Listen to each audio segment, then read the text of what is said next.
내 이름은 가을. 대학 동창인 남편과 몇 년 전에 결혼했다.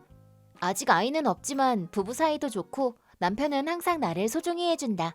시부모님도 좋은 분들이시고 결혼 전에 인사 갔을 때에는 어머 미인이시구나. 앞으로 가족이 될 사이니 우리 아들도 가족도 잘 부탁해요. 네, 저야말로 잘 부탁드립니다. 라며 미소를 띄워주셨다. 단 한 명, 나를 머리 아프게 하는 건 아가씨인 미영 씨의 존재였다. 아가씨는 한마디로 오빠 바보였고 남편을 매우 좋아한다. 그래서 처음 만났을 때부터 나에게 적대심을 보여왔다. 안녕하세요라고 인사를 해도 무시했고 남편과 둘이서 여행을 갔을 때 선물을 사와도 어? 이게 뭐야 완전 촌스러운데? 라며 남편이 없을 때 쓰레기통에 버리고선 남편이 가을이가 준 선물 마음에 들어? 라고 물어보면 너무 마음에 들어. 소중히 하려고 책상 안쪽에 잘 보관해뒀어. 라며 아무렇지 않게 거짓말을 하는 애였다. 남편 여동생이기도 하니 그렇게 세게는 말 못했지만 그때부터 지금까지 쭉 되도록이면 얽히지 않도록 하고 있다. 그러던 어느 날 아가씨로부터 나에게 연락이 왔다. 새언니, 여보세요. 아가씨가 나에게 연락해온 적은 여태까지 한 번도 없었다. 그래서 마음속에선 안 좋은 예감이 들었다. 여보세요? 아가씨 무슨 일이에요? 사실은 저번에 새언니 어머니가 제 가방에 얼룩을 묻혔거든요. 그것도 명품 신상백이요. 네? 저희 엄마가요? 네, 그렇다고요. 새언니 어머니 청소회사에서 일하시죠? 특이한 성이셔서 바로 알았어요. 그리고 저 그 가방에 음료수가 튀었지 뭐예요? 이거 어떻게 해주실 거예요? 설마 우리 엄마가? 라고 생각했지만 청소회사에서 일하는 것도 사실인데다 내 성도 너무 특이한 나머지 도장도 안 팔 정도였으니 우리가 모녀지간인 건 바로 알았을 것이다. 엄마가... 죄송해요. 저도 사과할게요. 사과하는 건 당연한 거잖아요. 제가 말하는 건 어떻게 변상해 줄 거냐라는 거예요. 이 가방 3천만 원이나 한다고요. 3천만 원이요? 뭐 변상하는 대신에 회초밥 사주시면 괜찮을 것 같기도. 저 초밥 무척 좋아하거든요. 회초밥이요? 알았어요. 사드릴 테니 저희 엄마 일은 용서해 주세요. 이렇게 해서 나는 아가씨에게 회초밥을 사게 되었는데 어마어마한 금액을 청구당하게 되어버렸다. 새언니, 지금 명동에 있는 시원이라는 가게에서 회초밥 먹고 있으니까 돈 좀 내러 와주세요. 저기 그 가게 비싼데죠? 그게 왜요? 새언니가 초밥 사준다고 했잖아요. 아, 친구랑 먹어서 총 130만 원이에요. 빨리 오세요. 130만 원? 저기 저번 주도 80만 원 계산했는데. 뭐? 지금 그 말이 나와? 그 가방은 명품백이라고. 지금도 많이 봐주고 있으니까 쓸데없는 불평하지 말아줄래요? 아니 뭐야, 그쪽 엄마한테 청구해도 괜찮단 거야? 아니면 회사에서 해고 당하게 찔러버릴까? 그만하세요. 지금 갈 테니 엄마한텐 부탁이니 아무 말 하지 말아주세요. 처음부터 그렇게 말할 것이지. 빨리 가져오세요. 아가씨의 요구는 점점 더 커져만 갔다. 하지만 엄마는 나이도 많았고 지금 일하는 회사도 엄마가 옛날부터 근무했기 때문에 일할 수 있었다. 그러니 혹시 문제가 생겨 해고를 당하면 다른 일을 찾기엔 어려운 상황이었다. 엄마는 일하는 걸 좋아했고 매일 밝게 일하고 있었다. 그런 엄마의 일자리를 빼앗고 싶지 않았다. 더욱이 엄마에게 몇 천만 원을 내게 할 순 없었다. 하지만 이런 걸 남편에겐 말할 수도 없는 노릇. 명품백은 비싸기도 하고 엄마가 한 일의 책임을 남편이 지게 할 생각도 없었다. 그래서 결혼 전에 모아둔 저축을 깨가면서 아가씨에게 돈을 내고 있었다. 하지만 이 저금이 없어지면 어쩌지? 결혼 전에 모아놓은 저축에도 한계가 있다. 만약 이걸 다 써버리면 어쩌지? 하고 나는 불안한 마음이 가득했다. 그러던 어느 날 내가 며칠 동안 어두운 얼굴을 하고 있어서인지 남편이 어느 곳에 나를 데리고 가고 있던 길이었다. 그러자 그때도 아가씨로부터 전화가 좀 아까부터 계속 문자 했는데 못 봤어? 지금 강남에 있는 시원초밥집에 있거든? 오늘 나 배 터지게 먹고 싶어서 고급 초밥 30인분 먹었는데 다 해서 1,000만 원 정도 나왔어. 빨리 가지고 와. 저 미안한데 지금은 좀 곤란한데. 뭐? 내 말을 거역하겠다는 거야? 아니요, 지금 제주도에 와 있어서요. 제주도라니 지금 뭐 어쩌자는 거야? 사실은 요 며칠 기분이 안 좋았던 나를 본 남편이 시부모님과 같이 제주도 여행을 계획해 주었다. 그리고 여긴 호텔 아니었고 언제나 큰 소리로 말하는 아가씨의 목소리는 전화 너머로 모두에게 다 들리는 상황이었다. 그러자 시아버지가 나에게 도대체 회초밥이라는 게 무슨 말이야? 미영이 목소리지? 잠시, 지금 목소리 누구야? 혹시 엄마 아빠도 계셔? 아가씨가 전화 너머로 외치는 소리가 들리는 와중에 남편과 시부모님은 무슨 일이냐며 캐물었고 나는 자초지종을 설명하게 되었다. 그러자 시아버님이 얼굴을 붉히며 화내셨고 내 휴대폰을 가로채선 너 도대체 뭐하는 짓이야? 고급 초밥? 그딴 건 네 스스로 내야 할 것 아니냐? 뭔데 1,000만 원이라고. 나 그런 돈 없다고. 그러자 이번엔 남편이 전화를 받고선 미영이 너 네가 그런 못된 짓을 하고 있을 줄은 몰랐어. 너무 실망했고 더 이상 널 여동생으로 생각 안 할 거야. 2번 다시 가을이한테 연락하지 마. 그 무슨 오빠 그러지 마. 시어머니는 울면서 나에게 사과하시며 우리 딸이 협박행위를 하다니 어떻게 사과해야 할지 정말 미안하구나. 사부인께도 정말 면목이 없구나. 아니요. 저희 엄마가 음료수를 쏟은 건 사실이고 아가씨 명품백에 흠집을 내버렸으니. 명품백이라니? 그의 월급으로 그런 가방 살 수 있을 리가 없어. 그치만 아가씨가 말하길 정말로 사진으로도 보여주었고요. 이번엔 내 말을 들은 시어머니가 전화를 받으시더니 도깨비 같은 얼굴을 하시곤 소리치셨다. 그 결과 그 가방은 아가씨의 것이 아니라 친구에게 빌린 것이라는 걸 알게 되었다. 게다가 엄마에겐 일부러 부딪혔다고 한다. 이 모든 게 자기 오빠와 결혼한 내가 마음에 안 든다는 이유로. 그 후 초밥집에 있던 아가씨와 그 친구는 1,000만 원이라는 큰 돈을 물론 낼 수 없었고 가게 주인이 경찰에게 신고, 시부모님에게도 경찰로부터 연락이 왔지만 그런 딸 모릅니다 라며 도와주지 않았고 며칠 동안 아가씨는 유치장에서 지내게 되었다. 그 후 우리가 제주도 여행에서 돌아와서 바로 시부모님은 아가씨가 먹은 음식점에 가서 비용을 지불하였다. 그 후 아가씨의 목덜미를 잡고 무릎 꿇게 하여 지금까지 쓰게 한 돈을 모두 일해서 갚기로 하였다. 잠시만, 새언니한테 돈 갚으면 내가 쓸 돈이 없어지잖아. 어떻게 놀란 말이야. 그런 돈 있을 리가 없지 않느냐. 가을이한테 돈을 다 갚을 때까지 월급 들어오는 통장도 다 압수하고 카드도 정지시킬 거다. 안 돼. 게다가 남편은 넌 어릴 적부터 내 소중한 여동생이었어. 하지만 가을이 어머니까지 이용해서 이런 짓을 하는 너랑은 더 이상 말도 섞고 싶지 않아. 남편에게 딱 잘라 거절당한 아가씨는 그저 엉엉 울 뿐이었다. 거기다 시부모님은 아가씨를 집에서 내쫓았고 좁고 낡은 단칸방에서 강제로 살게 되었다. 이런 낡은 집 싫어. 시끄러워. 가을이한테 그런 짓 해놓곤 빚 다 갚을 때까지 돌아올 생각하지 마. 이렇게 빌 테니 용서해줘요.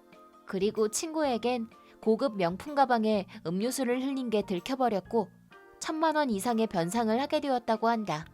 자업자득이다 정말. 내 이름은 민지향, 35살. 당시 내 뱃속에는 아기가 있었습니다. 결혼 7년째에 겨우 얻은 소중한 아기였습니다. 매일매일 배를 쓰다듬으며 우리 부부는 아기를 만날 날을 기대하고 있었습니다. 임신하고 나서는 육아휴직을 받아 쉬고 있기 때문에 집에 있는 시간이 많아졌습니다. 그러던 어느 날 옆집에 새로운 이웃이 이사를 왔습니다. 우리 부부와 같은 나이 또래의 부부여서 인사를 와주었을 때 친해졌고 그 후에는 자주 서로의 집을 오가며 같이 차를 마시곤 했습니다. 부인인 혜린이는 나와 동갑이었고 우리는 금방 친해졌습니다. 혜린이에게는 앞으로 태어날 아기 이야기를 자주 했습니다.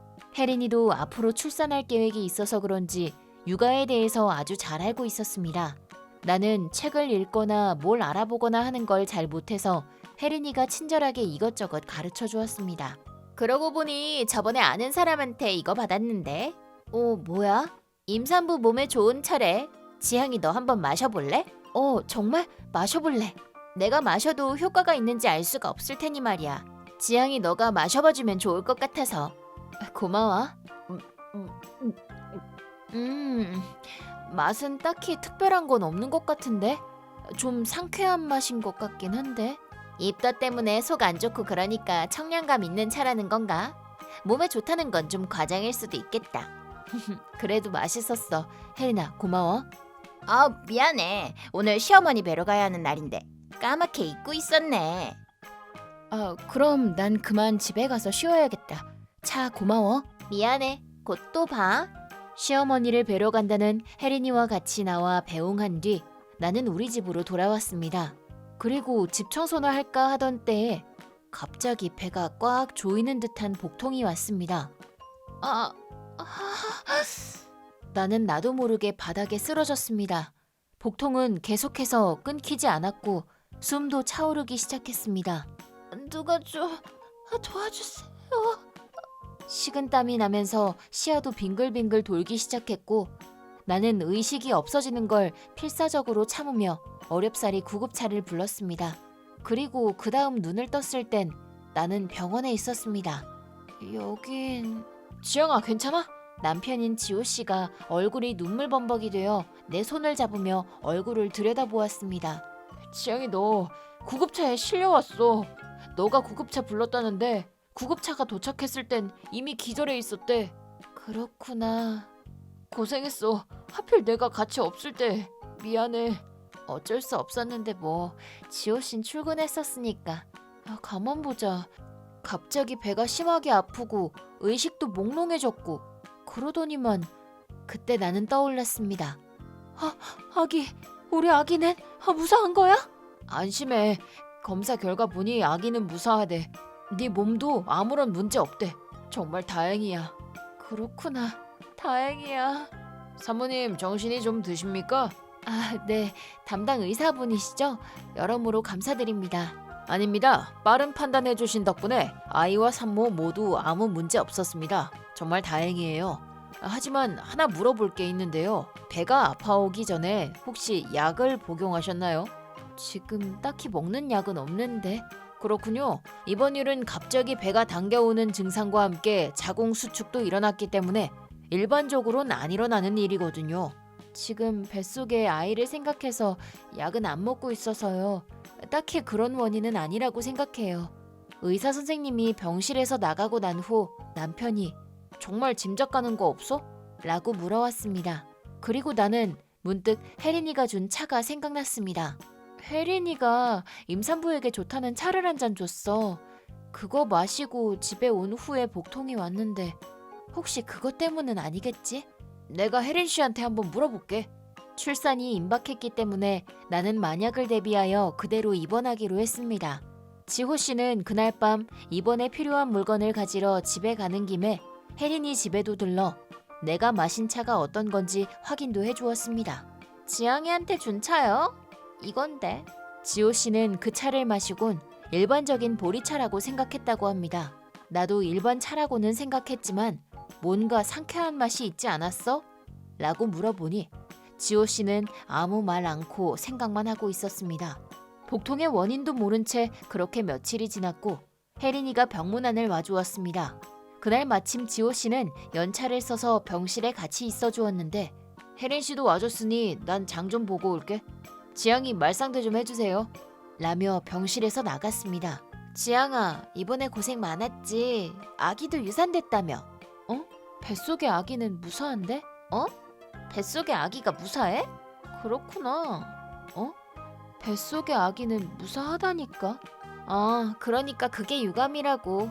너네 둘 다 그냥 죽어버렸으면 좋았을걸. 혜린아, 그게 무슨 말이야? 나 네 옆집에 이사 오기 전에 임신했었어. 아기 볼 날만 기대하고 있었지. 하지만 사소한 사고 때문에 뱃속의 아기는 유산되어 버렸어. 나는 그날부터 우울증을 앓았고 지옥 같은 나날을 보냈어. 그런 나를 위해 남편은 이사 가자고 해줬지. 나도 사는 장소가 바뀌면 기분이 나아질 줄 알았어. 그런데 건방지게 아무 생각도 없이 임신한 너를 알게 된 거야. 그렇게 생각하고 있었던 거야? 그래, 그렇다고. 태어날 아기를 생각해서 여러 가지 공부도 많이 했어. 이런 나는 유산했는데 건방지게 아무것도 안 하는 넌 순조롭게 배가 점점 불러오는 걸 보고 난 용서할 수 없었어. 그래서 없애버리고 싶다고 생각했어. 나는 충격으로 아무 말이 안 나왔지만 혜린이는 그 후에도 계속 말을 이어나갔습니다. 그건 그렇고 자궁수축제가 정말 효과가 있긴 있구나. 근데 양이 좀 부족했나? 끈질기게 살아남아선 정말 유감이야. 그리곤 노크 소리가 났다. 그럼 난 이만. 지향아, 몸조리 잘하고. 사람 좋아 보이는 미소를 지호 씨에게 보이며 병실에서 나가는 혜린이. 나는 지호 씨에게 어떻게 이 말을 해야 할지, 오히려 말해도 믿어줄지 어떨지 말도 못 꺼내고 있었습니다. 지향이, 너 무슨 일 있어? 당신이 믿어줄지 모르겠는데. 그리고 나는 아까 혜린이에게 들은 걸 남편에게 얘기했습니다. 그치만 증거도 없고 너무 억울해. 지향아, 괜찮아. 그러더니 남편은 침대 옆 TV 뒤에서 녹음기를 꺼내왔습니다. 당신 언제부터 그런 걸... 사실은 혜린 씨네 집에서 차 마셨을 때부터 이상하다고 생각했었어. 그냥 일반 보리차를 임산부에게 좋은 거라며 줄 리가 없잖아. 게다가 지향이 넌 청량감이 있었다고 했는데 내가 마셨을 땐 그런 맛도 안 났거든. 이 증거가 있으면 혜린 씨를 처벌할 수 있을 거야. 지향이 넌 아무 걱정 안 해도 돼. 그 후 남편이 신속하게 움직여 녹음기의 내용을 증거로 혜린이를 형사고소하였습니다. 혜린이는 기소당하였고 유죄 판결이 내려져 교도소에 들어가게 되었습니다. 혜린이의 남편은 혜린이가 유산했을 때부터 이상해졌다고 하며 이혼 청구를 했다고 합니다. 아이 일은 저도 안 됐다고 생각합니다. 하지만 자기에게 불행이 일어났다고 해서 다른 사람에게도 똑같은 일을 당하게 하는 건 용서받지 못할 일입니다. 혜린이가 감옥 안에서 마음을 고쳐먹을 것을 바랍니다. 내 이름은 이유리. 대학 졸업 후 상경했다. 현재는 회사에 다니며 바쁜 나날을 보내고 있다. 우리 회사는 야근이 많아서 친구와 만나거나 가족과 보낼 시간이 턱없이 부족했다. KTX로 편도 2시간이나 걸리는 부모님 집에는 1년 넘게 못 가고 있었다. 가끔씩 엄마에게 전화를 하고는 있지만 너무 피곤한 나머지 부모님과의 통화 시간도 점점 짧아져만 갔다. 여보세요, 유리니? 너 요즘 많이 바쁜 것 같은데 몸은 괜찮아? 괜찮아. 올 설엔 올 수 있니? 아빠가 널 많이 보고 싶어 하셔. 가고 싶긴 한데 언닌 잘 지내지? 그게 요즘 언니 상태가 좀 이상해. 어떻게 이상한데? 전화해보면 항상 기운이 없고 집도 가까우면서 엄마 집도 잘 안 오더라고. 그렇구나. 언니 집에 한번 가보는 게 어때? 조만간 가보려고. 걱정되니까 언니 만나면 전화 좀 해줘. 그럼 나 이제 그만 잘게. 또 전화할게. 잘 자. 항상 건강 조심해야 한다. 언니 상태가 이상하다는 엄마의 말에 걱정은 됐지만 멀리 떨어져 사는 내가 할 수 있는 일은 없었다. 그래서 일단 엄마의 전화를 기다리기로 했다. 언니는 나보다 3살 많은 29살이고 3년 전 중학교 선생님인 형부와 결혼했다. 결혼 후엔 부모님 집 근처에 집을 짓고 남편과 둘이 살고 있다. 언니와는 옛날부터 사이가 좋았지만 언니가 결혼하고부터는 연락도 거의 안 하게 됐다. 형부와의 시간을 방해할 수도 없었기에 전처럼 매일 밤 했던 전화도 이젠 안 하고 있다. 내가 직장에서 퇴근하는 시간에 전화하면 가부장적인 형부가 싫어할 것 같아서 내 나름대로 배려한 것이었다. 하지만 엄마에게 언니의 상태가 이상하다는 얘기를 들은 나는 퇴근 후 언니에게 전화를 해보기로 했다.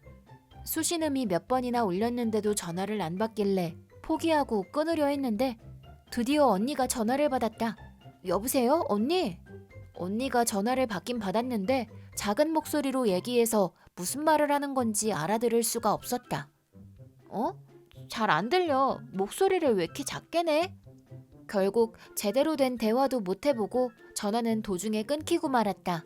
나는 점점 더 걱정됐고 다음날 엄마에게 전화해 바로 언니의 상태를 보러 가달라고 했다. 업무 중 틈틈이 핸드폰을 확인하며 엄마의 연락을 기다리는데 점심이 지났을 때쯤 전화가 왔다. 아직 점심시간이어서 바로 전화를 받았는데 패닉 상태의 엄마가 믿기 힘든 말을 했다. 유리야, 지금 당장 여기로 와. 언니가... 무슨 일인데? 엄마 진정해. 무슨 일인데? 언니가 목을 맸어. 뭐? 그게 진짜야? 지금 당장 갈게. 구급차는 불렀어? 불렀는데 아직 안 와. 이걸 어쩌면 좋니? 아빠랑 형부한테도 전화해서 빨리 오라고 해. 나도 지금 바로 갈 테니까. 나는 일을 조퇴하고 바로 KTX에 탔다. 바로 병원으로 갔는데 엄마 아빠가 울상이 된 얼굴로 나를 맞아주었다. 언니는? 집중치료실에. 도대체 왜 자살을? 내가 좀 더 잘 챙겼다면 이렇게 되진 않았을 텐데. 이거 엄마 잘못 아니야. 엉엉 우는 엄마를 위로하던 중 집중치료실에서 의사가 나왔다. 선생님, 제 딸은 다행히 빨리 발견돼서 생명에 지장은 없습니다. 곧 눈을 뜰 겁니다. 다만? 따님 몸에 멍이 있었습니다. 그것도 몇 군데나요. 그건 대체 왜 그런 건가요? 혹시 따님께서 누군가에게 폭행당했다는 이야기를 한 적이 있나요? 폭행이요? 엄마, 형부는? 상황이 이런데 왜 안 오는 거야? 최서방한테 전화해봤는데 여기로 온다고 하고는 계속 전화를 안 받아. 나는 언니가 형부에게 가정폭력을 당한 게 아닌가 하는 의심이 들었다. 그게 원인으로 자살을 한 게 아닌가 하는. 그날 저녁, 눈을 뜬 언니는 우리 가족의 얼굴을 보고 눈물을 흘렸다. 그리고 걱정을 끼쳐서 미안하다고 사과했다. 우리는 언니의 심리적 안정을 위해 자살한 이유에 대해 굳이 묻지 않았다. 근데 다음 날이 되자 놀랍게도 언니 스스로 그 이유에 대해 이야기했다. 부모님이 언니 짐을 가지러 가셔서 언니와 나 둘만 남았을 때였다. 일도 바쁠 텐데 와줬구나. 고마워. 괜찮아. 이번 주 통으로 휴가 받았어. 걱정 안 해도 돼. 걱정하게 해서 미안해. 사실 내가 너무 힘들었거든. 힘들다니? 남편이랑 사는 게. 나는 마음속으로 역시 그랬군 이란 생각이 들었다. 요즘 형부랑 사이가 안 좋아? 벌써 2년이나 됐어. 언니 참고 살지 마. 가까이에 부모님도 계시고 나도 언니가 힘들 땐 바로 달려올 테니까. 내가 씩씩대며 내 마음을 전하자 언니는 이불에 얼굴을 묻고 울기 시작했다. 그리고 자살까지 하게 된 상황에 대해 이야기해줬다. 결혼한 지 얼마 안 됐을 땐 조금 가부장적인 면이 있긴 했어도 정말 다정했었어. 응, 언니가 그렇다길래 나도 마음이 놓였었는데. 응, 근데 2년 전쯤 행실이 안 좋은 중학교로 전근을 가게 됐는데 그때부터 점점 사람이 변하더라고. 어떻게 변했는데? 짜증도 자주 내고 나한테 화풀이도 했어. 결국에는 나를 때리고 발로 차고 그랬어. 거의 매일. 2년씩이나 형부의 폭력을 참고 살았단 말이야? 응. 내 몸에 상처가 나면 미안하다고 울면서 직접 치료도 해줬거든. 다신 안 그러겠다는 말만 믿고 참았는데 이제 나도 더 이상은. 언니가 자살하기 전, 즉 내가 전화를 했던 밤에 형부에게서 엄청난 폭행을 당했고 언니는 절망한 나머지 다음 날 목을 맸다는 것이었다. 그날 밤 나는 부모님께도 언니가 해준 이야기를 그대로 말씀드렸다. 언니와 형부를 이혼시키는 일은 간단했지만 문제는 그 후 형부가 언니에게 보복할지도 모른다는 것이었다. 아마 언니도 그게 무서워서 단호하게 이혼을 못했던 거겠지. 그리고 부모님과 상의한 결과 우리 가족은 언니를 돕기 위해 어떤 작전을 실행하기로 했다. 우리는 언니가 입원하는 동안 일부러 형부를 추궁하지 않기로 했다. 그리고 언니가 퇴원한 당일 형부가 집에 오기 전 우리는 장롱에 숨어 기다리고 있었다. 그런 것도 모르고 형부는 아무 일도 없었다는 듯 집에 돌아왔다. 나 왔어. 당신 왔어요? 네가 감히 자살을 하려고 하다니. 설마 나 때문이란 헛소리는 하지 않았겠지? 했어요. 뭐라고? 누구한테? 가족한테. 남편한테 심한 폭행을 당했다고요. 왜 그런 말을 한 거야? 그치만 맞잖아요. 매일 나를 폭행한 건 사실이잖아요. 네가 나를 열받게 하니까 그렇지. 사과해. 사과하라고. 형부가 언니의 머리카락을 쥔 순간 우리는 장롱문을 박차고 나갔다. 그만해 이 새끼야. 장인어른, 장모님의 처제까지 대체 왜? 네가 다 꾸민 짓이구나. 우리만 있는 게 아니에요. 이제 나오세요. 잘못 키웠구만. 멍청한 제 아들놈 때문에 정말로 죄송합니다. 아내를 때리다니 이 한심한 놈. 우리는 이날을 위해 형부의 부모님에게도 사정을 설명하고 여기로 오시도록 했다. 이혼해. 딸은 내가 데려가지. 저 짐승만도 못한 놈을 데려가 주세요. 2번 다시 우리 딸 앞에 나타나지 못하도록 감시하라고요. 그렇게 하겠습니다. 저희 아들은 옛날부터 화가 난다는 이유로 사람을 때리는 그런 아이였습니다. 다시 생각해보니 저희가 맞벌이를 한다는 이유로 아들과 제대로 된 시간을 보내준 적이 없었던 것 같네요. 그치만 이런 짓을 하다니 정말로 죄송합니다. 정말이지 한심하다는 말밖에는 할 말이 없구나. 이제 넌 집에서 한 발자국도 못 나갈 줄 알거라. 대체 왜? 난 그냥 멍청한 아내를 혼내준 것뿐인데 당신들이 무슨 상관이야? 당신이 한 짓은 엄연히 범죄야. 고소해줄 테니 각오하라고? 고소하겠다고? 당연하지. 헛소리들 좀 그만해. 이혼은 절대 못해줘. 됐으니까 집에 가자. 뭐 하는 거야? 이거 놔. 이제 그만해. 정말로 죄송합니다. 그 후 언니는 무사히 이혼을 할 수 있었고 부모님 집에서 살게 됐다. 가정폭력을 저지른 형부에게서 받은 위자료도 있었기에 앞으로 천천히 직장도 구하고 사회활동도 시작할 거라고 했다. 언니는 이혼하자마자 예전에 밝았던 모습으로 다시 돌아왔다. 나 역시도 예전처럼 언니와 긴 시간 통화를 할 수 있게 돼서 정말 기뻤다.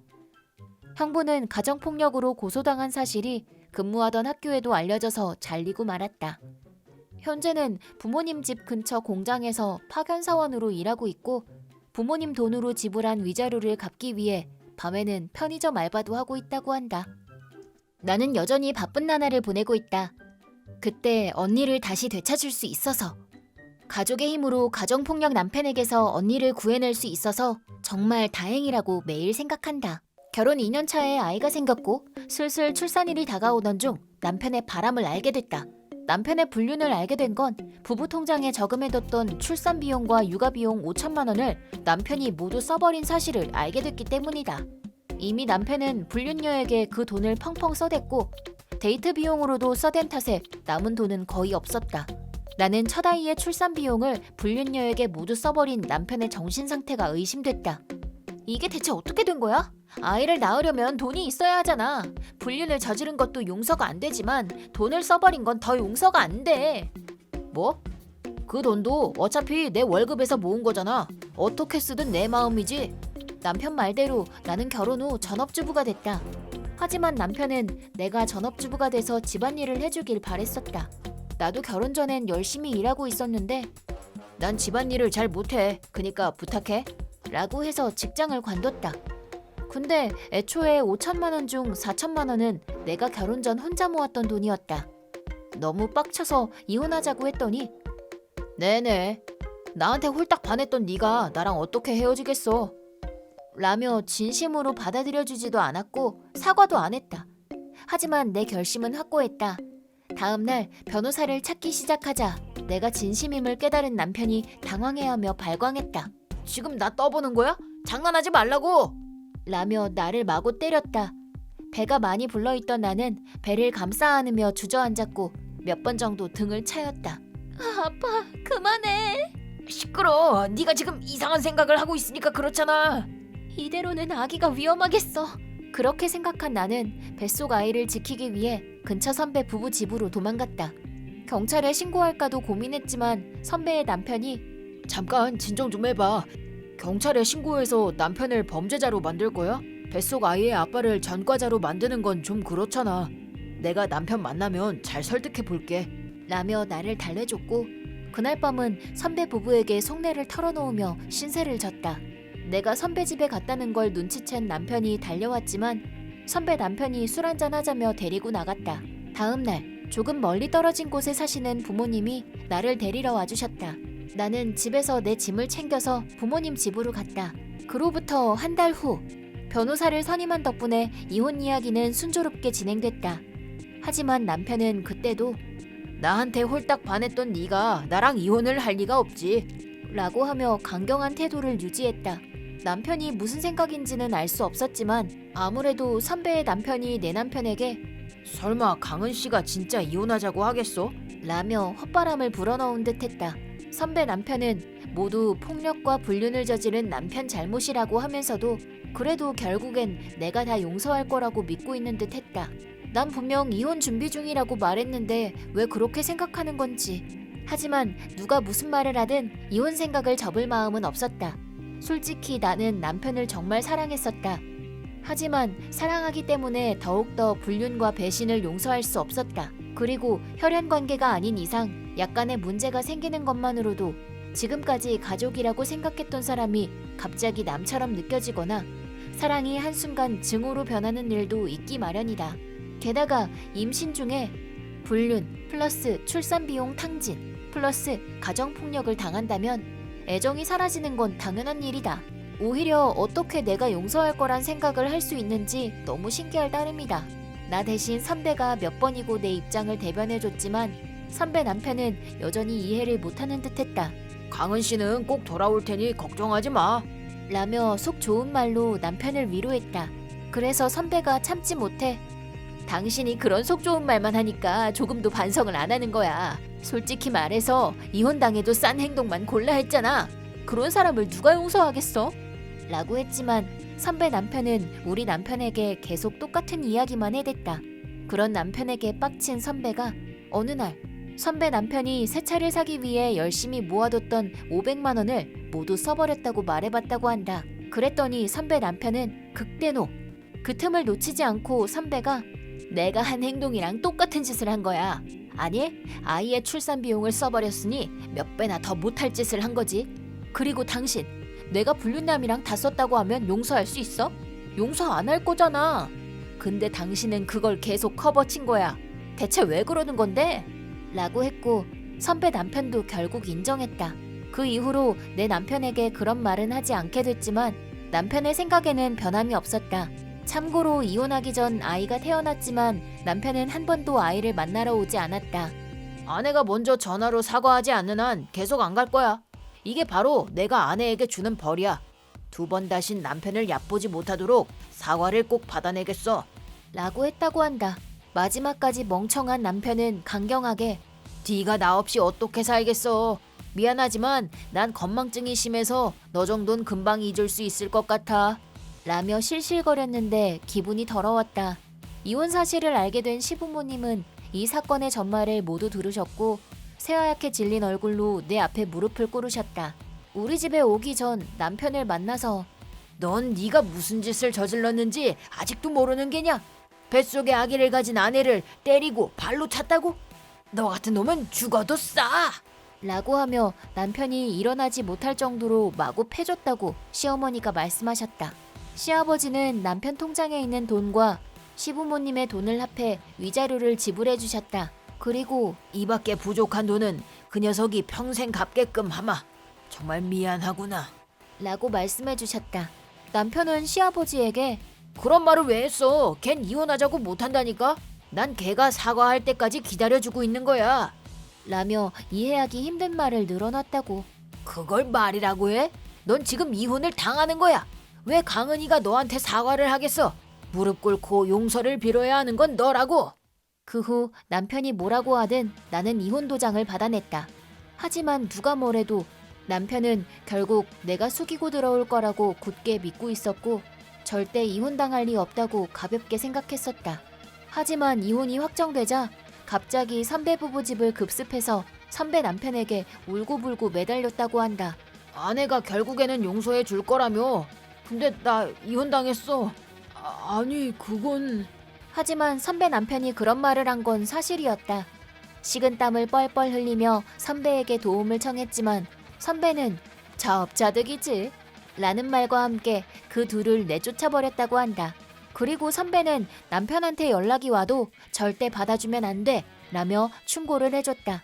나는 원래도 그럴 마음이 전혀 없었는데 예상대로 전 남편이 보낸 폭탄 메일이 쏟아졌다. 그 연락엔 기분 나쁜 내용도 있었고 아이를 협박하는 무서운 내용도 있었다. 그래서 경찰에 다시 신고해둔 상태다. 그 이후에도 내 주변을 맴돌거나 전화로 왜 네 맘대로 이혼하고 난리야? 난 아무런 동의도 안 했는데. 라고 따져대곤 했다. 그리고 내가 아이와 단둘이 있는 시간을 노려서 난 네가 사과하기만을 기다렸다고. 빨리 사과하고 돌아와. 라고 하며 내게 접근했다. 나는 곧장 경찰서에 신고 전화를 했고 전 남편은 그 자리에서 체포됐다. 전 남편의 불륜 사실이 드러나자마자 회사에도 소문이 났는데 불륜 상대였던 회사 후배의 정체도 밝혀져서 그 여자는 회사를 관두고 고향으로 돌아갔다고 한다. 남겨진 전 남편은 모든 회사 사람들의 타깃이 되어 매일 뒷담과 욕, 무시를 받아야 했다. 남편은 나와의 이혼으로 모든 것을 잃게 된 분노를 내게 풀고 싶었던 모양이었다. 이게 다 본인 탓이라면서 정말 어이가 없었다. 결국 체포된 전 남편을 전 시부모님이 오셔서 데려가셨다. 나중에 들은 이야기로는 우울증에 걸려 히키코모리가 되고 말았고 현재는 방에서 한 발자국도 나오지 않는다고 한다. 뭐 내 알바는 아니지만 나는 자상한 부모님의 도움을 받으며 아이와 평화로운 하루하루를 보내고 있다. 배를 차였을 때는 정말 무서웠다. 하지만 앞으로 내가 아빠 몫까지 내 딸을 더 사랑하기로 했다. 그리고 아이와 함께 행복하게 살아갈 것이다. 내 이름은 정상훈. 고등학교를 졸업 후 기술직에 취직했다. 처음 입사했을 땐 모르는 게 많아서 자꾸 실수를 연발했지만 끈기를 갖고 이쪽 분야의 전문가이신 선배님들께 배우는 자세로 임했더니 지금은 나도 후배를 지도할 정도로 많이 성장했다. 그러던 어느 날 상무님의 연줄로 우리 회사에 민혁이 입사하게 됐다. 이 녀석은 상무님을 등에 업고 갑질을 하곤 했는데 특히 외주 업체들을 대하는 태도는 드라마에서만 본 빌런이 실제로도 존재하다니 라는 생각이 들 정도였다. 예를 들면 이를 따라온 영업사원에게는 배고파? 사료 좀 줄까? 옛다 라고 말하며 새 발주서를 휙 던져주곤 했다. 그 밖에도 난 사이다 고등학교에서 사이다 대학으로 바로 합격했다고. 난 세상에서 공부가 제일 쉬웠거든. 꼴통 학교를 다녔을 너희들처럼 실패나 좌절을 해본 적이 없다 이거야. 이런 말을 여기저기 할 것 없이 떠벌리고 다녔다. 아무튼 자존심이 이상할 정도로 높아서 언터처블한 녀석이었다. 그리고 결국 민혁은 이 회사의 존속을 위협할 정도로 큰 사건을 일으켰다. 우리 회사의 거래처 직원인 성진 씨와 회의를 하고 있는데 민혁이 갑자기 성진 씨는 고구마 대학을 나오셨다고요? 라고 했다. 겨우 고구마 대학 나와놓고 잘도 우리 회사 일을 담당할 생각을 하셨네요. 무례하단 생각은 안 해봤나? 무례한 건 누가 봐도 민혁의 행동이었다. 성진 씨는 민혁이 입사하기 전부터 우리 회사 담당자였고 업무 성과도 높은 평가를 받는 사람이었다. 그래서 무심코 성진 씨의 업무 성과들을 보시면 알겠지만 출신 대학은 아무런 상관이 없는 것 같은데요? 라고 껴들었다. 근데 그런 나는 쳐다보지도 않고 고졸 주제에 어디 학력 이야기에 끼어들어? 주제 넘은 행동이라는 생각은 안 해봤나? 라고 하며 크게 한숨을 쉬어댔다. 민혁은 나보다 5살이나 어렸다. 참고로 우리 회사는 꽤 고도의 기술을 다루는 제조회사다. 불난 집에 왜 기름을 붓냐는 식으로 고구마 대학 졸업자가 우리 회사 제품의 원리를 이해하고 있을 리가 없지. 우리 회사 제품도 모르는 주제에 담당자라고 여기 앉아있다니 부끄럽지도 않나? 라며 계속 비난을 해댔다. 하지만 성진 씨는 제 나름대로는 모두 다 이해하고 있다고 생각합니다만 불만족스러운 점이 있으시면 최선을 다해 개선할 테니 뭐든 말씀해주세요. 라고 겸손하게 말했다. 민혁은 뭐? 제 나름대로? 꼴통 학력이 이해하면 얼마나 한다고? 라고 하며 코웃음 쳤다. 그런 말이야. 우리 제품에 사용되고 있는 엔진의 원리를 설명해보라고. 이 말에 성진 씨는 그 원리를 완벽하게 설명해 보였다. 그럼 이건? 이렇게 다른 질문을 해도 성진 씨는 완벽하게 답했다. 원래 성진 씨가 뽐내고 다니는 그런 사람이 아니라 잘 몰랐는데 그때 처음으로 성진 씨의 깊은 지식에 감탄했다. 솔직히 나도 그 설명을 들으며 오, 거기에 그런 반응이 숨어 있었군. 이런 생각도 했었다. 함께 미팅에 참여한 주임님도 따로 메모를 해둘 정도였다. 이야기가 끝나자 민혁은 지식은 있는 것 같군. 필사적으로 공부했나 보네. 네, 참 잘했어요. 라고 하며 짝짝짝 박수를 쳤다. 그리고 옛다! 라고 하더니 발주서를 바닥에 던졌다. 그러자 회의실 분위기도 싸해졌다. 성진 씨도 가만히 앉아만 있자 민혁은 재수없는 표정으로 빨리 주워. 네가 계속 기다리던 사료잖아. 이 지잡로야. 라고 성진 씨에게 짓거렸다. 성진 씨는 자리에 앉아 테이블 위에 있던 유리 잿더리를 쳐다보고 있었다. 민혁이 잿더리는 왜 보는 거야? 담배 피우려고? 지잡 너는 대체 무슨 생각을 하고 사는 건지? 라고 하자 성진 씨는 아니요. 이 잿더리로 당신 머리를 내려치면 얼마나 속이 시원할까 이런 생각을 좀 했어요. 라고 옅은 미소를 띠며 말했다. 오랜 시간 우리 회사와 협력해온 부처같이 따뜻한 마음씨를 가진 성진 씨의 입에서 그런 어마무시한 말이 나오다니 정말 진심으로 하는 말 같았다. 평소 민혁이라면 분명 화를 냈을 텐데 이번엔 아무 말도 하지 못했다. 에이, 왜 그래? 뭐가 그렇게 진지해? 라고 하며 지금까지 마구 짓거리던 게 거짓말인 것처럼 쫄아 있었다. 그래서 성진 씨와의 거래를 무사히 마무리할 수 있을 거라 생각했지만 아니었다. 농담입니다. 안심하세요. 저 그렇게 나쁜 놈은 아니거든요. 성진 씨의 말을 듣고 민혁은 안심이 된 듯했다. 그래도 아직 좀 무서웠는지 바닥에 떨어진 발주서를 주워 성진 씨에게 직접 건네며 뭐 앞으로도 잘 부탁해. 나는 가벼운 인사를 했다. 그러자 글쎄요. 저야말로 잘 부탁드립니다. 라고 하고 싶지만 오늘부로 귀사와의 거래를 끊을까 합니다. 뭐? 못 들으셨나요? 그러니까 귀사와의 거래를 끊겠다고 말씀드린 겁니다. 뭐? 거래를 끊겠다니? 말단 영업사원인 당신이 그렇게 마음대로 정해도 되는 거야? 내가 말을 좀 험하게 했기로써니 그런 말은 하면 안 되는 거 아닌가? 지금 당신이 한 말 사장님께 모두 알리기 전에 지금 당장 이 자리에서 무릎 꿇고 사죄해. 그럼 용서해 줄게. 무릎 꿇으면 앞으로도 계속 거래해 줄 테니까 빨리 무릎 꿇어. 무릎. 모르셨나 봅니다. 제가 바로 사장인데. 뭐? 그니까 제가 사장이라고요. 한 달 전쯤 전 사장님께서 병으로 은퇴하게 되셔서 제가 대표 사장직으로 취임하게 됐습니다. 회사를 물려받을 후계자도 없었고 작은 회사여서 제가 회사를 맡게 된 겁니다. 귀사의 사장님께는 인사를 드렸었는데 아직 못 들으셨군요. 난 그런 말 들은 적 없는데. 깜짝 놀란 건 민혁뿐만이 아니고 우리도 마찬가지였다. 그러셨군요.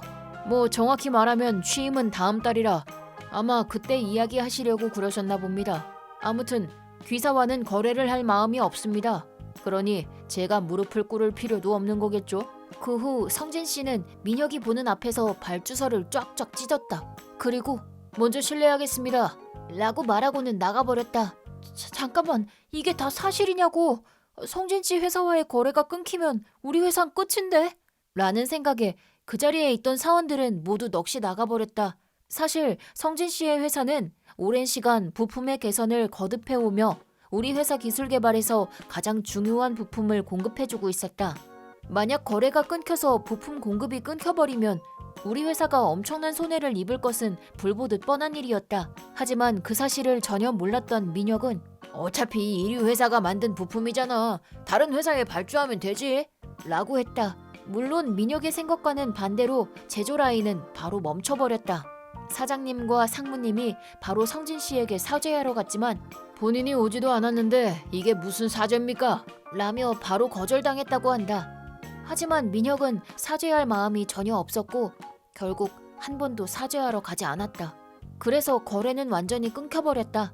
이런 사고를 쳐놓고도 민혁은 여전히 그 자리에서 물러나지 않았다.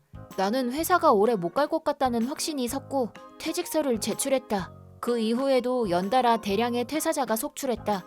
이러니 저러니 해도 퇴사자 그룹이 없으면 회사를 운영해 갈 수 없었기에 회사는 점차 기울어갔다. 하지만 민혁은 계속해서 다른 거래처 직원들을 무례하게 대했고 그런 민혁에게 화가 난 거래처들은 차례로 거래를 끊어갔다. 그렇게 얼마 지나지 않아 회사는 순식간에 부도가 났다. 회사를 부도로 내몬 민혁은 사장에게 손해배상 소송을 당했고 많은 액수의 배상금을 지불하게 됐다고 들었다. 솔직히 민혁이 인류대학을 졸업하고 머리가 좋은 건 사실이다. 하지만 본인의 학력이 좋다는 이유로 내가 최고야, 난 뭐든 할 수 있어 라는 선입견을 가지고 회사를 다닌 점과 연줄 때문에 아무도 그에게 뭐라고 할 수 없었던 점이 문제였다. 그런 본인의 문제점들을 고치지 못한 탓에 주변 사람들에 대한 이해가 너무 없었던 것이다. 조금 더 주변 사람들을 보고 행동했다면 이렇게 되진 않았을 텐데. 그 후 감사하게도 나와 동료들은 성진 씨가 새로 설립한 회사로 이직할 수 있었다. 현재 성진 씨의 회사에서 다 같이 일하고 있다. 내 이름은 고아라. 10살 무렵 나는 12살 많은 언니와 동거를 시작했다. 언니와 동거를 하게 된 이유는 아빠가 가족여행에 가자고 말했던 사건 때문이었다. 아빠, 이번 가족여행 너무 기대돼요. KTX도 타는 거죠? 맞아, 알아요. 기대하고 있거라. 그래서 나는 엄마, 언니와 여행 날이 되기 전까지 KTX를 타고 어디 가서 뭘 먹을 건지 계획도 다 세웠다. 초등학교 4학년이었던 나는 너무 기대한 나머지 여행 전날 밤 잠을 설칠 정도였다. 그런데 여행 당일날 아침, 나는 나락으로 떨어지게 된다. 그날 아침, 예정된 출발 시간이 되자 이제 가자. 가족끼리 가는 여행은 참 오랜만이구나. 라고 하시더니 친할머니와 친할아버지가 현관으로 나가셨다. 아빠는 신발을 신으며 그럼 다녀올게. 아, 그리고 선물은 안 사올 거야. 라고 엄마에게 말하고 친할머니, 친할아버지와 집을 나갔다. 나는 단순히 할머니, 할아버지도 같이 가는 거구나 라고 생각했다. 잠깐만요. 아빠, 할머니, 할아버지도요.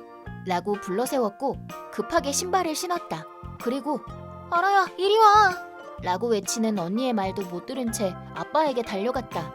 그러자 아빠는 대놓고 짜증난다는 얼굴을 하고 말했다. 뭐야, 너도 가려고? 너무 놀랐달까?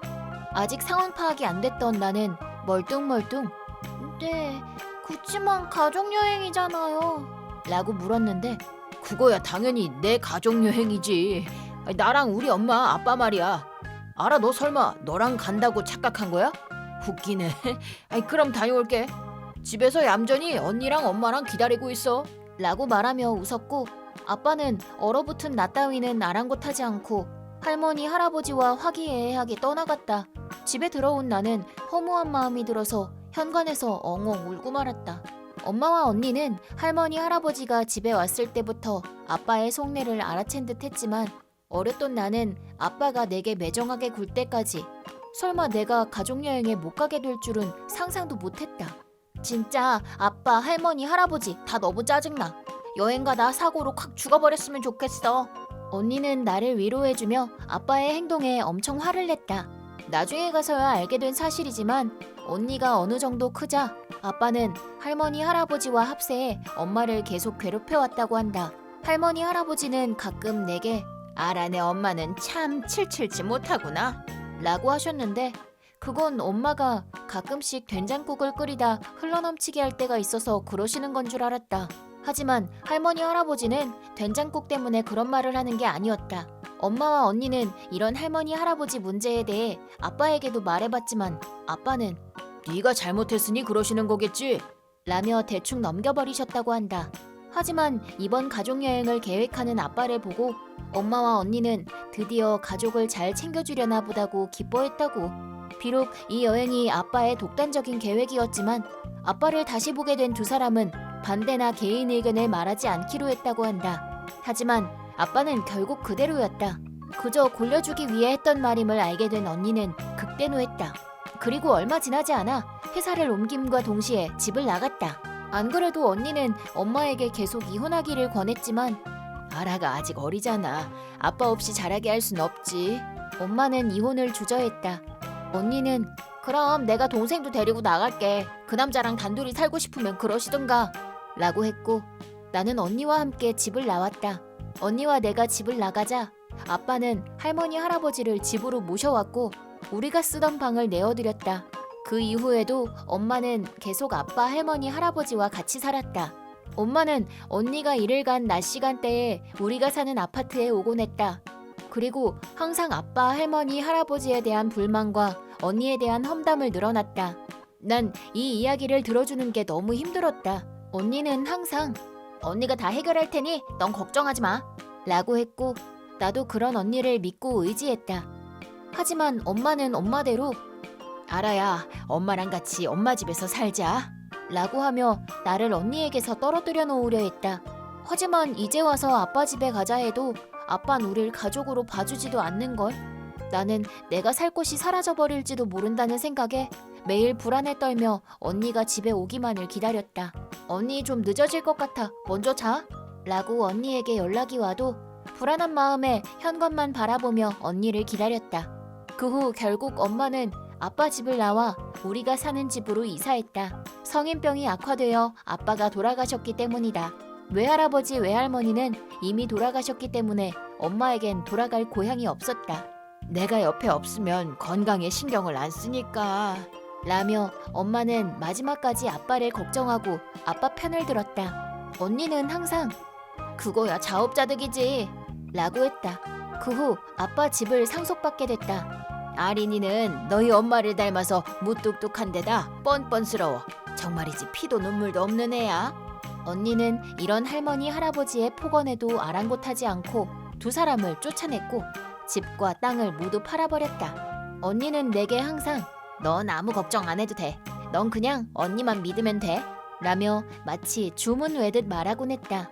지금 생각해도 항상 행동이 굼뜨고 일도 안 하고 심지어 집안일도 안 하던 엄마와 아직 어려서 아무것도 못하던 나를 챙기느라 엄청 힘들었을 것 같다. 내가 항상 언니만 힘들잖아. 나도 도와줄게. 라고 했는데 넌 그런 걱정 안 해도 되는데 정 그러면 가끔 식사 준비하는 것 좀 도와줄래? 라고 해서 요리책을 보며 열심히 도왔다. 지금 생각해보면 맛이 없었을 것 같은데 언니는 응 맛있어 라고 항상 맛있게 먹어줬다. 참고로 외할머니 외할아버지가 살아계실 적엔 아빠도 엄마에게 참 자상했다고 한다. 언니는 자상했던 아빠를 기억하고 있었지만 나는 기억나지 않는다. 내가 언니보다 12살이나 어렸던 이유는 엄마가 아기가 태어나면 다시 예전처럼 돌아와 줄지도 몰라 라고 생각해서였단다. 하지만 아빠는 변하지 않았다. 나는 언니를 정말 좋아했지만 아린이는 너무 단호하고 냉정해. 너희 언닌 아빠를 버린 거야 라며 언니가 없을 때마다 언니 험담을 늘어놓는 엄마가 싫었다. 지금 언니는 결혼해서 따로 살고 있다. 형부는 다정다감하고 조카도 건강하다. 언니는 엄마가 본인 험담을 했다는 사실을 아직 모르고 있다. 나는 엄마가 언니 험담을 할 때마다 지금 엄마가 누구 덕분에 이렇게 살고 있는 건데 언니 덕분이잖아. 언니는 잘못한 거 없어 라고 했지만 그때 아라는 어려서 잘 모르지. 아직 부모의 손길이 필요한 널 우리한테서 강제로 빼앗아 갔었어. 아린이가 그런 짓을 하는 바람에 넌 엄마보다 언니를 더 따르게 된 거고 부모를 공경하지 않는 아이로 크다니. 이게 다 너희 언니 때문이야. 아린이가 그런 짓을 하는 바람에 라며 계속 언니를 비난했다. 하지만 막상 언니와 전화할 땐 지금까지 고생시켜서 미안하구나. 꼭 행복해야 한다 라고 하는 엄마. 엄마가 좋은 사람처럼 행동하는 게 싫었다. 언니가 상처받을까봐 엄마가 험담을 한다는 사실은 차마 말하지 못했는데 언니는 그런 엄마의 성격을 모두 알고 있다는 듯 아라야 언제든지 언니 집으로 와도 돼. 네가 쓸 방도 있으니까 라고 해줬다. 언제 한번 친척이 내게 슬쩍 말해준 적이 있는데 엄마는 나를 괜히 낳았다고 생각하는 듯했다. 부부 사이를 좋게 하려고 낳은 건데 일도 좋아지지 않았고 얼굴도 꼭 탄산 빠진 콜라같이 생겨서 날 보고 있으면 우울해진다나 뭐라나. 그래서 나는 고등학교를 졸업하면 언니네 집 근처에서 자취를 하기로 했다. 언니는 엄마와 살고 있는 나를 위해 계속 생활비를 지원해줬었는데 내가 자취를 시작하면 생활비를 끊을 생각이라고 말했다. 왠지는 모르겠지만 엄마는 내가 앞으로도 쭉 엄마와 같이 살 거라고 생각하는 것 같았다. 넌 언니랑 달라서 재능도 없고 행동도 좀 굼뜨잖아. 시집을 못 가게 돼도 엄마가 옆에 있으니 걱정 마렴. 엄마가 그렇게 말해도 나 조만간 엄마랑 빠이빠이 할 거야. 괜히 내가 태어나서 미안해. 난 나대로 살아갈 테니 이제 두 번 다신 보지 말자. 어느 날 갑자기 아내가 집을 나갔다. 탁자 위에는 아내의 사인이 담긴 이혼 서류가 놓여 있었다. 편지 한 통도 없이 나와 중학생인 딸만 두고 심지어 미래를 대비해 조금씩 모아두었던 저축도 들고 가버렸다.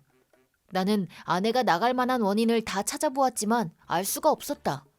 그리고 집을 나간 건 그렇다 치더라도 딸의 양육비를 들고 나간 건 용서가 되질 않았다. 얼마간 행방을 찾았지만 장인 장모님은 이미 돌아가셨고 모아놨던 돈을 들고 나가는 바람에 아내를 찾는 데에 쓸 돈조차 없었다. 하지만 혼자가 되었더라도 딸을 어떻게든 키워나가야만 했다. 나는 그날부터 혼자 열심히 딸을 키워냈다. 그 후로 몇 년이 지나 들리는 소문으로 아내가 어딘가에서 살아가고 있긴 한데 가져간 돈은 이미 다 써버려 알바를 하면서 먹고 살고 있다고 들었다. 다른 사람에게 돈을 빌리고 있다는 소리도 있었지만 대체 어디에 사는 건지는 알 수가 없었다. 그러다 반년이 지난 어느 날 갑자기 내 앞에 모습을 드러냈다. 그러고는 어이가 없는 말을 꺼냈다. 나 재혼해. 내가 딸 데려갈 테니까 당신은 양육비나 내. 몇 년 만에 돌아와서는 갑자기 재혼한다는 말을 꺼내고 딸까지 달라고 하는 것이다. 나는 지금까지의 분노가 터져나와 웃기지 마. 지금까지 어디 있다가 이제 나타난 거야? 심지어 수연이 양육비까지 들고 나가 놓고서는. 에? 그 돈 양육비였어? 나는 몰랐으니까 어쩔 수 없잖아. 부부 돈이니까 내가 써도 딱히 문제될 건 없지 않아? 너도 분명 알고 있었잖아. 게다가 수연이를 데려가겠다니 무슨 소리야. 너는 나랑 수연이를 버리고 집을 나갔었잖아. 말했잖아. 앞으로 잘 키우겠다니까 그러네. 너 같은 여자한테 수연이를 어떻게 맡겨? 어머, 그래? 내 재혼 상대는 회사를 경영하는 사람이야. 유복한 가정이라고. 근데 당신은 어떤데? 그냥 평범한 회사원이잖아. 버는 돈부터가 다르다고. 그러니 나는 전업주부로 지낼 거고 애도 외로울 일이 없잖아. 그딴 건 상관없어. 수연이는 내가 키울 거야. 나는 그렇게 딱 잘라 말했지만 세상은 그리 호락호락하지 않았다. 물론 나는 수연이를 소중하게 키웠지만 일이 바빠서 딸을 혼자 두는 일이 생길 수밖에 없었다. 물론 그럴 때는 이웃분들도 같이 도와주셔서 나름 괜찮았지만 아무리 중학생이라고는 해도 여자애 혼자 밤늦게까지 집에 있는 건 좀 위험하다는 지적도 받곤 했다. 결과적으로 딸의 친권은 아내에게 빼앗기고 말아 나는 어쩔 수 없이 딸을 놓아줘야만 했다. 그렇게 열심히 키웠는데 갑자기 딸을 잃으니 내 가슴에 구멍이 뻥 뚫린 것만 같아서 당분간은 아무것도 손에 잡히지 않았다. 아내는 딸을 데리고 나가더니 나한테 양육비 붙여 얼른. 애한테 얼마나 돈이 많이 드는데. 라며 내게 돈을 요구해 왔는데 딸을 위해서 쓰는 돈이니 나는 월급의 절반을 전처에게 보냈다. 전처의 남편이 회사를 경영하고 돈이 많다고 한들 나는 이런 형태로라도 딸과 이어질 수 있고 딸을 위해서 내가 할 수 있는 유일한 일이겠거니 싶어 그걸로 만족했다. 하지만 전처에게 아이를 위해 쓰고 있다는 증거로 영수증을 제대로 보여달라고 얘기했는데 얼마간은 제대로 보내주길래 안심했지만 1년 반이 지난 시점부터 갑자기 그것도 보내질 않았다. 전처에게 연락을 해보아도 받지 않았다. 불안해져서 전처에 대해 이것저것 알아보았는데 아무래도 전처는 애를 낳은 듯했다. 나는 딸이 그 집에서 제대로 대우를 못 받고 있는 거 아닌가 싶은 직감이 들었다. 그 후 몇 번 정도 연락을 하다가 전화를 받길래 전처에게 말을 해보니 맞아, 나 아기 낳았어. 그딴 건 관심 없고 너 수연이 제대로 케어하고 있는 거 맞아? 안 하는데. 걔 집에 한 번을 안 들어오는데 뭐 죽은 거 아니야? 역시 나한테는 이 아이밖에 없나 봐. 웃기지 마. 나한테서 딸을 빼앗아가 놓고 무슨 말을 그따구로 해? 내가 보낸 돈은 네가 제대로 안 키운다면 수연이 내가 다시 데려간다. 그러시던가. 보니까 양아치 같은 놈들이랑 어울리고 다니던데 나는 뭐 상관없어. 너무나도 어이가 없는 전처의 말에 정말 살이를 느낄 정도였지만 그보다도 비행을 하고 있을 수연이를 먼저 찾아내고 싶었다. 나는 여러 사람들에게 수소문을 내 수연이가 있다고 하는 장소로 가보았는데 정말로 수연이가 있었다. 수연아! 나를 본 순간 수연이는 놀란 듯이 눈을 크게 떴는데 곧바로 외면했다. 아빠랑 가자. 가서 아빠랑 살자. 싫어. 아빠는 나를 엄마한테 떠넘겼잖아. 거기가 얼마나 지옥 같았는지 알아? 엄마도 쓰레기지만 아빠도 마찬가지야. 아니야. 아빠도 보내고 싶지 않았어. 하지만 법이 그렇게 되어 있어서 어쩔 수가 없었던 거야. 나와 딸의 대화를 듣고 있던 불량 청소년 중에 한 명이 야, 너 가. 아버지가 걱정해서 찾아오신 거 아니야. 너 데리러 왔다잖아. 아, 왜? 외고 나발이고 가라고. 여긴 얼씬거릴 생각도 하지 마라. 빨리 꺼져. 그 아이는 일부러 딸에게 차갑게 굴어 그곳으로 돌아오지 못하게 하려는 것 같이 보였다. 그 눈은 불량하면서도 왠지 따뜻해 보이는 눈을 하고 있었다. 그 아이 덕에 집에 돌아온 딸은 처음에는 내 얼굴도 쳐다보지 않았지만 이웃 아주머니들이 돌아온 딸에게 내가 얼마나 딸을 되찾기 위해 필사적으로 돌아다녔는지, 빼앗긴 채 절망해서 피폐해져 있었는지를 얘기해 주셨는지 딸은 조금씩 예전의 모습을 되찾아가고 있었다. 그러던 어느 날 전처에게 불행이 닥쳤다. 그녀의 남편 회사가 도산했다는 뉴스가 흘러나온 것이다. 때마침 전처에게 연락이 와서는 그냥 수연이 다시 내가 데려가 키울 테니까 양육비 줘. 양육비가 전보다 2배는 더 필요해. 웃기는 소리 하고 있네. 네가 내 양육비를 노리고 있다는 건 유치원생이 봐도 알겠다. 앞으로 2번 다시 수연이를 넘겨줄 일은 없을 거야. 뭐라는 거야. 저번처럼 친권이 나한테 있을 텐데. 그래? 남편 회사도 도산했는데 수연이를 키울 돈이 어디에 있다고 그래? 시끄러. 친권은 엄마인 내가 가져야 하는 거야. 수연이는 2번 다시 너랑 만나기 싫대. 유감이네. 그럴 리가 없어. 내가 직접 얘기해 볼게. 그니까 수연이 좀 돌려줘. 돈 달라고. 전처가 발악을 냈지만 나는 그대로 전화를 끊었다. 그 후 들리는 이야기로는 전처의 남편은 회사가 도산하자마자 혼자 어디론가 야반도주했다고 한다. 남겨진 전처는 아이와 둘이 있다가 혼자 도망치려고 애만 집에 둔 채로 집 밖으로 나갔다가 주변 사람들이 애가 우는 소리를 듣고는 경찰에 신고를 했고 그 후 얼마 지나지 않아 체포됐다고 한다. 실형을 피하더라도 거액의 빚이 기다리고 있고 실형을 받으면 철창행이다. 들어가든 안 들어가든 지옥이 기다리고 있다니 그녀에게 딱 걸맞는 전개라고 생각된다. 그로부터 5년 후 나는 결혼한 딸과 손주 둘까지 해서 5명이 함께 살고 있다.